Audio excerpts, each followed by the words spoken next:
Good morning, this is Daniel with Peace and Plenty Farms. So like I said earlier, we are working on getting the cars through inspection, and that requires a trip to the pick-apart yard for the Ford Explorer. Going to try to find a window unit. I did not know the window had to roll up for inspection, but that's what we've got. Okay, I'm here at the pick-apart place, and I found a Ford Explorer, and it still has the door cover on it. So let me get started taking this door controller out. Okay, well, it's about 100 down here in between these cars with these windshield and glass shining on you, but I got it out. This is the regulator, the motor, and everything for the Explorer. Boy, reaching down in there is a trick. The first vehicle I picked out, the glass was rolled all the way up, so I couldn't get to the screws to get the tracking all out.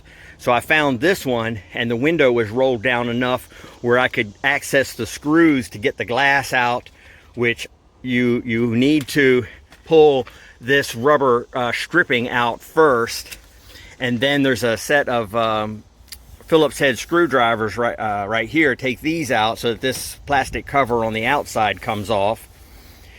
And then there's weather stripping on the outside right here. That snaps off right here. You just push on it this way and the weather stripping will lift right off. The weather stripping on the inside is just friction held right here. And then the real trick is on the glass right here. See this little tiny prong? Well, you need to straighten that prong out so that all three of them are straight like that. And then that plastic piece will slide off. You cannot see this. You have to reach in behind here and do it without being able to see it. But this little prong, you bend it straight. And then this plastic track, here's the plastic track right here. And that metal piece was pushed right through here, and that one center small tab was bent over. So you need to straighten that center tab, and then that metal piece will slide right out. Take the glass out, then take the four bolts that hold that hold it.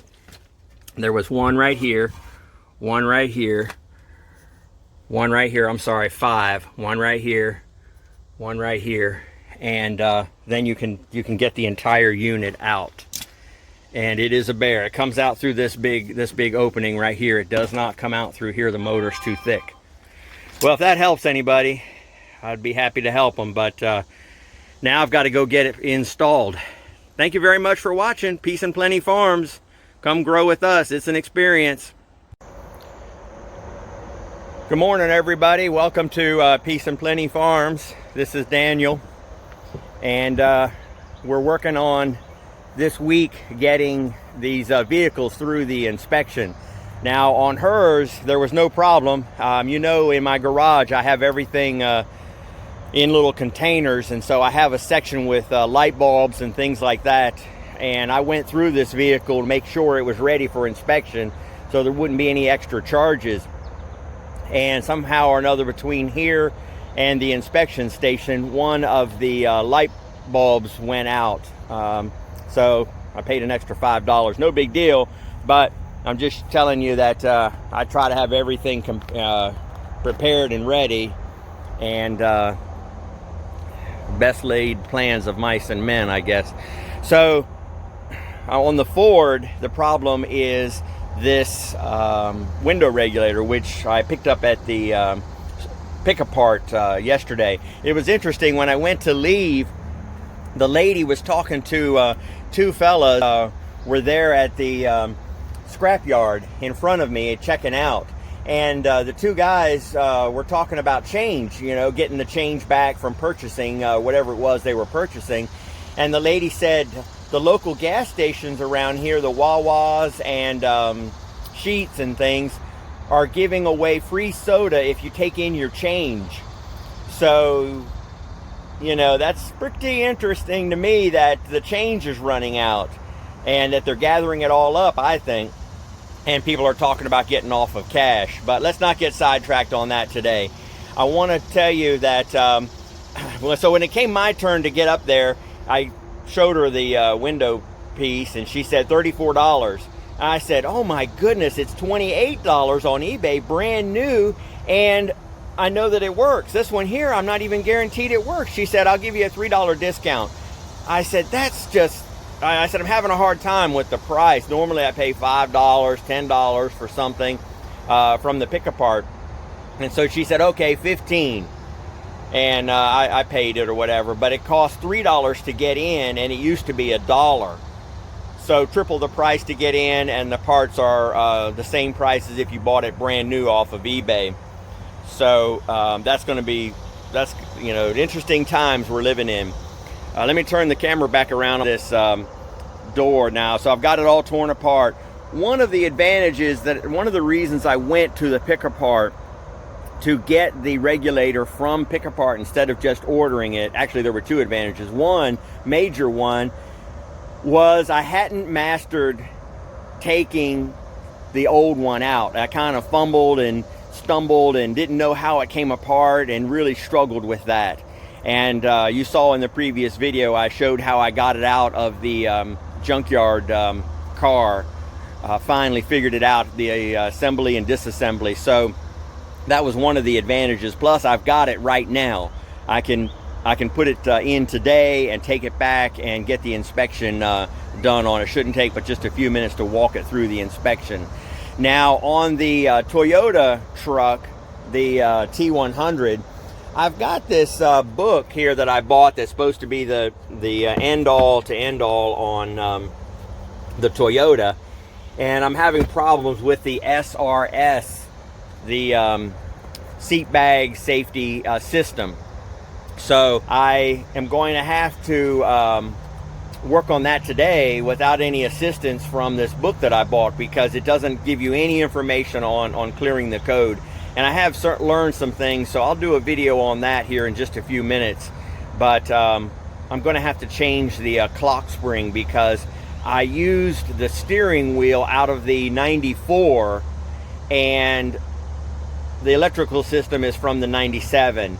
And the code that I came up with was 15, and it's talking about the airbag, and I'll bet you that's the clock spring problem. So I'm going to change the clock spring and get the steering wheel put on straight. I'll walk you through that here in just a minute. Let's get on down to the barn and get started on today's projects and see if we can get these vehicles through inspection. Today's Wednesday. I've got today and tomorrow, and then of course I'm back to the coin shop Friday and Saturday.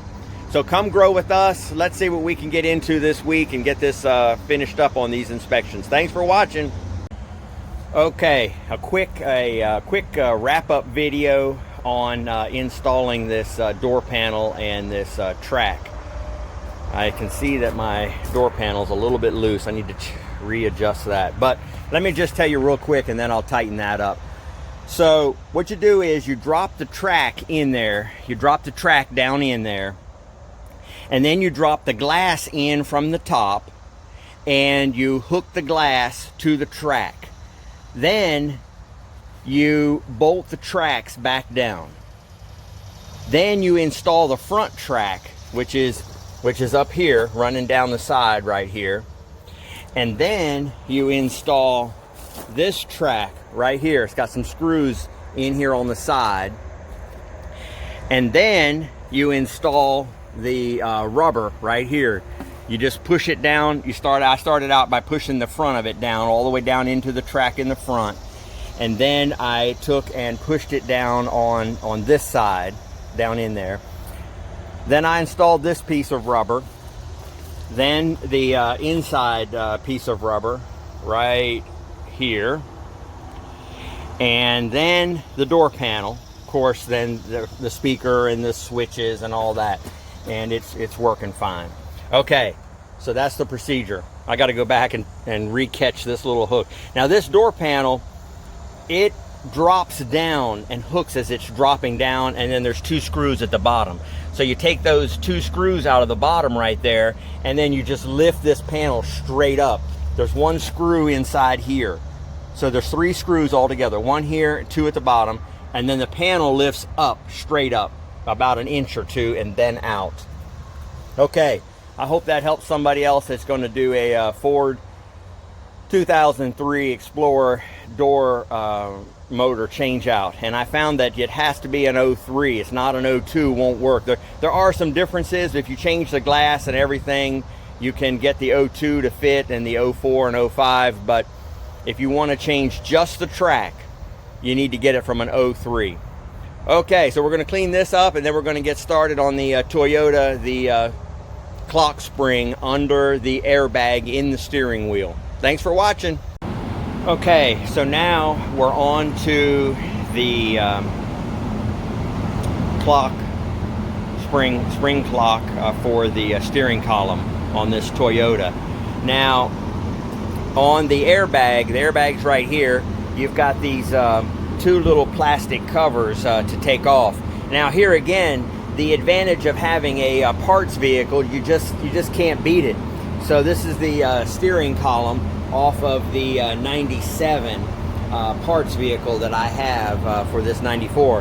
And what I'm figuring is I changed the entire electrical system except for the clock spring right here. So I thought I would change the clock spring and all of that electrical and see if maybe that's my SRS problem. So here's what you have to do. On the airbag, there's two little covers, one on this side and one on the other side, and you see that 27 Torx bit right there? That is, you just loosen that. It doesn't come out, it actually stays in there. So I don't know if I can, well, I can't find it on this side. It's right there, but it stays in there. The little piece of rubber holds it in. So right here you can see that in order to reinstall it, you push this out and just kind of center it and then slide the airbag back in there and then push the Torx bit from the outside. This is the second cover side over here. So that's one big advantage having this parts vehicle, because I can throw it around, turn it upside down right here on the back of the tailgate and figure it out. This steering wheel's in such bad shape that I definitely want to use the other one. Okay, so then of course I took the nut off of the steering column right here, and you're going to need a wheel puller like this to do that, and of course the two bolts. The two bolts go down into the steering column there, and it just popped right off, no problem. And then I unhooked the wiring from the column, and the clock spring just slides right off like that. So I've got the clock spring here, and we're going to, we got to be sure and keep these red arrows lined up. There's instructions there if you get them mixed up, but keep the red arrows lined up with each other. Now, one of the problems I had with the 94 is the steering wheel is on crooked. You can see this steering wheel is in much better condition, so I want to use this one. But I've got the wheels straight, and I'm going to pull this steering wheel off, put this clock spring in, and put the steering wheel back on straight. I don't know if this is going to fix the problem, but this is just something I can try quick and easy and fix the steering wheel at the same time. And then of course there are the two airbags. One of them is a lot cleaner than the other one. The 94 is a lot cleaner. I think I'll be able to use the 94, but we'll try that as we go along. Okay, thanks for watching. Let's see what we can get into. Okay, sorry about the fans running, but it's just really hot today. I'll try to talk loud. But you can see there's just 4 screws. 1, 2, 3, 4 screws, and 2 screws down here, and then these wires just come unhooked, and the whole clock spring just slides off right like that. So here's the old one. Notice I put the piece of tape on here to hold the arrows where they're supposed to be. So now I'll just slide this one right back in here. So we'll slide the steering wheel was amazingly easy to get off. It was not on there very tight at all. Usually those are really tight. Now this one's a lot dirtier. This one actually has 400,000 miles on it if it's the original one. The truck that I got for parts had 400,000 miles on it. So this just hooks back up in here, and then 2 screws hold that right there, and then we're going to plug it all back in. One thing I wanted to say is about the parts vehicles and going to pick apart. When you're there, I grab all the screws and nuts and things that held that window track in, and all the screws and nuts from the parts truck. I save those. That way, if you strip or lose or drop something, you've got extra screws.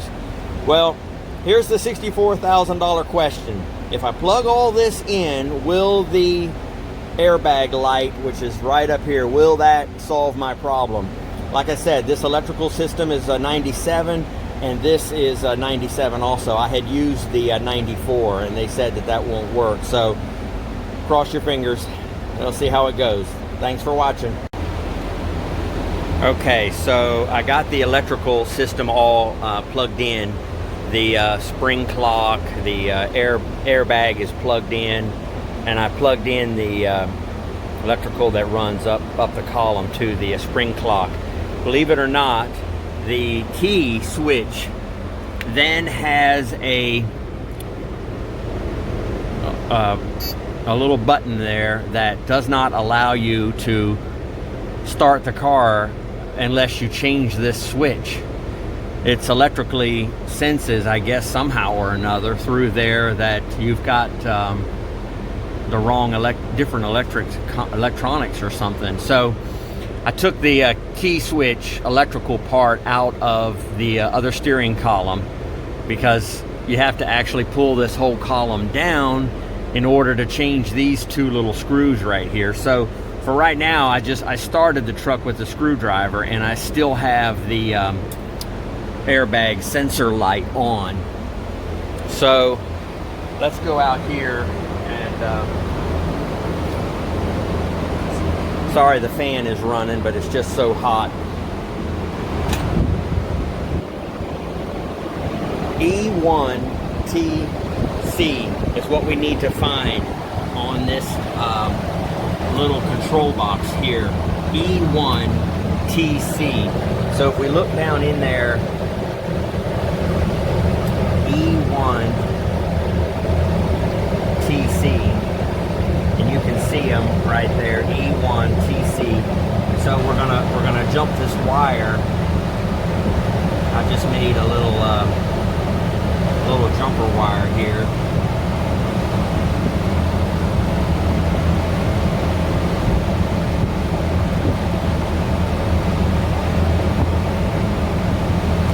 Let's see if I can do this with the camera.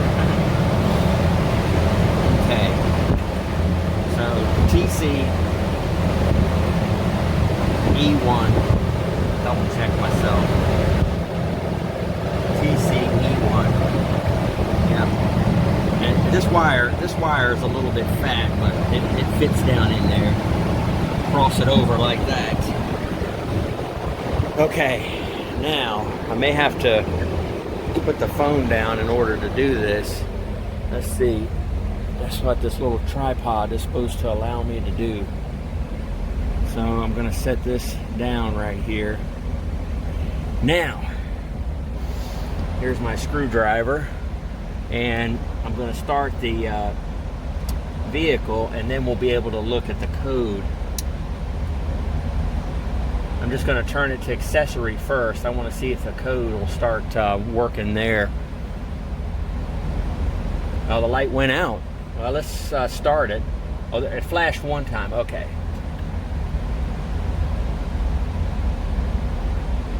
Well, it's giving me the same code. So let me come up here and let you show.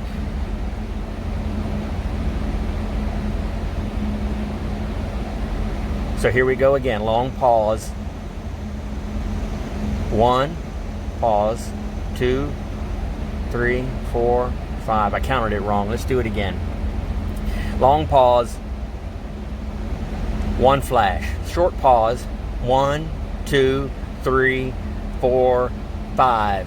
That's a code 15. Long pause. 1. Short pause. 1, 2, 3, 4, 5. That gives me a 15 code. Long pause. 1. Short pause. 1, 2, 3, 4, 5. Okay, so there you go. I've got a 15 code on there. And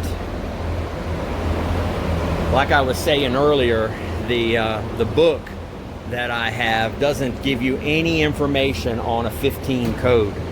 Now, I have a friend of mine over at the auto parts store, and I called him, and he looked it up for me and said airbag module, I believe. I'm gonna go back and check. I'm gonna actually drive down there instead of calling him. I'm gonna run down there real quick, and I'm gonna take the Ford Explorer down and get the inspection fixed on it. I should be able just to wait for that and then get some lunch, and we'll come back and see what we've got. But I'm gonna check with him on the code, ask him what a 15 is, but I'm also gonna ask him, how do you clear the code? Maybe I just need to clear the code. I have ordered the small SRS computer off of the internet. I was able to find a 97 computer that fits this truck. And just in case that's the problem, let's see if I can show you. Sorry, but there it is right there. There's the computer. And I ordered one, like I said, and I'm going to try to change that. But I'm going to check on clearing the code with him and exactly what the 15 is again. Thanks for watching. Let's see how it goes. Okay, I just got back from taking the Explorer up, and we now have two vehicles that are through inspection. Two of them are done. This Toyota is the one we're still working on.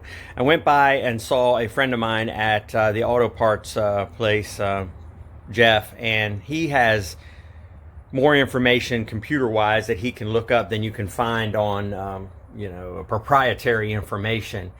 And on the code 15 that we found, which we found the code 15 by opening this little cover here and connecting the, you can see the video, we did that. And it says forward open circuit. So these are the sensors. There's one on the left, one on the right. The other one is behind the battery. And these open sensors, it says open circuit front airbag. So I have tried other connectors on there, and I've tried other connectors that I had off of the other truck, and so I don't know. So I think what I'll do is jiggle the connections, maybe switch the sensors out, just kind of plunder around. I've ordered another SRS computer, which is mounted over the hump under the dash, and I got that off of eBay for about $50 or $60. But I had a funny experience when I was over at Jeff's, so I thought I'd tell you about it. There was a guy standing in line, and you know how it is at auto parts place, people start talking, you know, about these airbag situations and how modern cars now, they actually will shut off if the airbag light comes on. You can't start the car. So fortunately, I can start and drive this one. I've just got to get it figured out for the inspection. But we got to talking about shutting them off, and it reminded me of a funny story.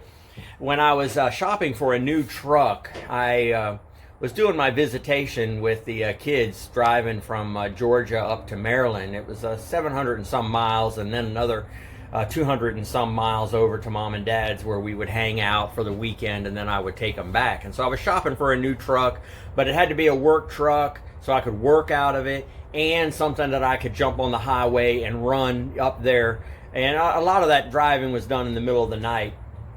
And I wanted something that would really haul weight and really run up over 100 is what I wanted. I wanted something that drive over 100 miles an hour. So I test drove the Ford, and I didn't really like that. It only had 5 seats. You know, I wanted something that had 6 seats. So then I test drove the Chevy, and I took the Chevy out and went down 95, and I ran it up to 100. I wanted to see, you know, if it would do it and what all. And that thing shut off and rolled to the side of the road. I thought I'd blown the motor, but it was an automatic shut off at 100 miles an hour. The Chevrolet shut off. So I said, that's not going to work. And so then I went and got, like I said, I did the Ford, but the cruise control, I think it was, not only did it only have 5 seats, but the cruise control only worked up at like 65 miles an hour. So then I went to the Dodge dealership, and they had the extended cab 4-door, not the King cab 4-door, but just the extended cab 4-door, which gave me more room in the back for the bed, 8-foot bed and all that, so I could work out of it really easy. 6 seats, and I said, well, that looks pretty good. Let me test drive it. So I took it out on 95 and ran it up to 100 miles an hour. And at 100 mile an hour, the emblem on the front of the hood blew off. The emblem, the Dodge Ram horn emblem, blew off the front of the truck and went across the windshield and gone. And but I could set the cruise control at 95, 96, almost 100 miles an hour. I could set the cruise control, and it had that Cummins diesel in it. And boy, that was a good sounding engine at 100 miles an hour. And when I would do my visitation, drop the kids off, you know, I'd drop them off, I think 6 or 7 o'clock in the evening in Maryland. By the time it got 11, 12 o'clock running through South Carolina, North Carolina, I'd set the cruise control maximum and just let that Cummins diesel hum. And I would say that was a really good truck, but it had 411 gears in it, and the transmission just couldn't take that beating. And I went through 4 or 5 transmissions. I finally had to just get rid of that truck. But funny story, you know, 100 miles an hour. That ought to go well on YouTube. Okay, so I'm going to check these circuits and go from there. I don't know what else to do. Try to find somebody who's a professional circuit tester that can trace this out. That's going to be my only other option, is to start asking around. And a lot of these service stations are like, oh, bring it in, we'll look at it. Yeah, you bring it into them, it's $45, $85, $125, and it's inconclusive. Oh, we can't do anything with it. Here's the bill, $100. So I don't want to get into that mess. You know, I don't want to just start paying people just to tell me what I already know. So it's going to be frustrating, but we're going to have to figure it out. We're this close. All we need to do is get this SRS safe airbag light taken care of, and we'll have this truck on the road. Thanks for watching. You are not going to believe this.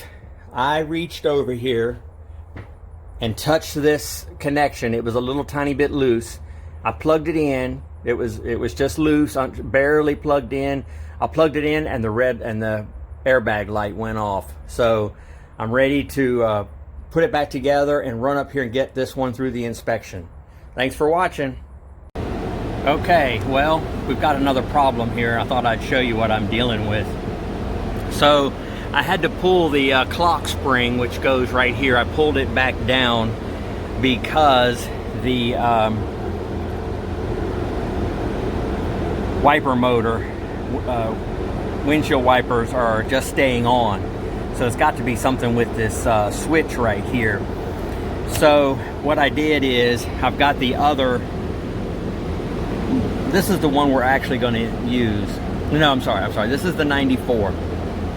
This is the 94. This is the one we just took out. This is the one that this is the one that's actually installed right now. You can see I've got it going up and plugged in here. What we're going to have to do is we're going to have to what they call re-pin. In other words, we're going to have to unplug and pull these pins that are in here out. Same thing on this one. We're going to have to take all of these blue wires out in order to switch the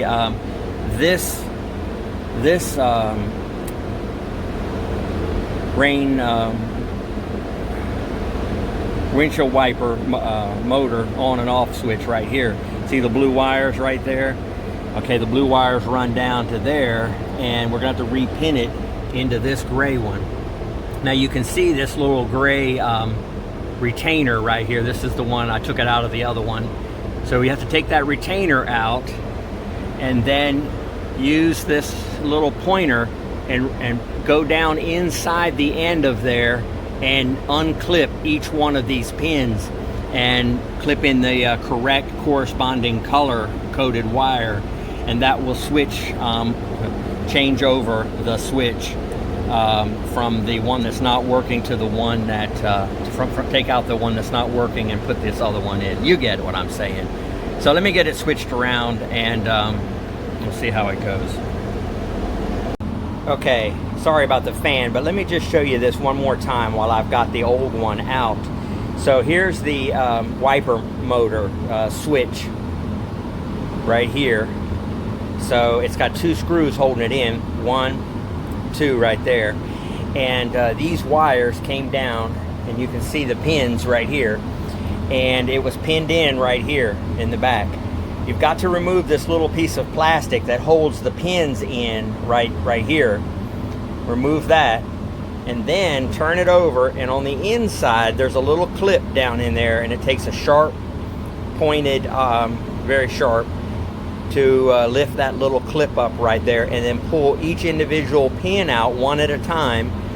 Check your color code and put the exact colors right back where you've got them, and that should work. All right, I've got it ready to head back down to the inspection station and get it inspected, and then we'll have this one done. Boy, will that be a good feeling. Thank you for watching. Okay, so let's just do a quick wrap-up video on this airbag sensor situation that we've been working on. I want to be sure and thank those people that helped me. Elliot's over at Elliot's Automotive on Route 1. They were real instrumental in answering my questions and helping me. I know it's really a nuisance to them to have to deal with shade tree mechanics, so I want to do a big shout out to Elliot's. They inspected all 3 vehicles, and I know it wasn't very profitable for them, but yet they were still willing to answer questions. And Jeff over at Ladysmith Automotive, very helpful. He looked up on the computer the codes for me and kind of really pointed me in the right direction, so I want to do a big shout out to them.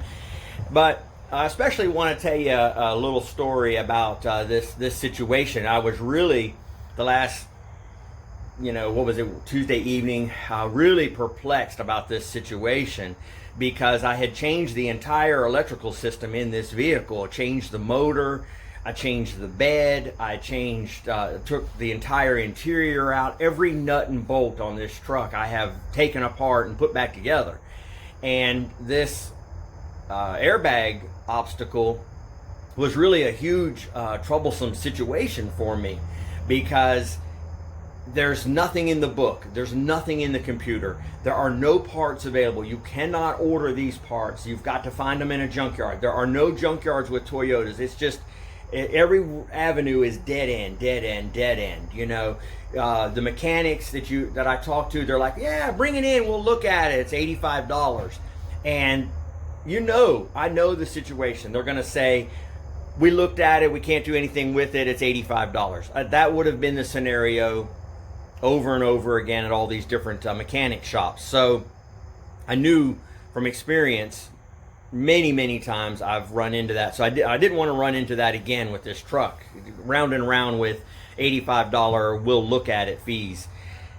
So I was over here, I put the clock spring in, and I had done that, and I just was, you can call it whatever you want, prayer, meditating, thinking on the goodness of the Lord. He's really been good to me. If you watch my YouTube channels, you're going to hear testimonies that will astound you, will absolutely astound you. And to me, this is astounding. I have a lot of astounding ones, but let's just talk about this one today.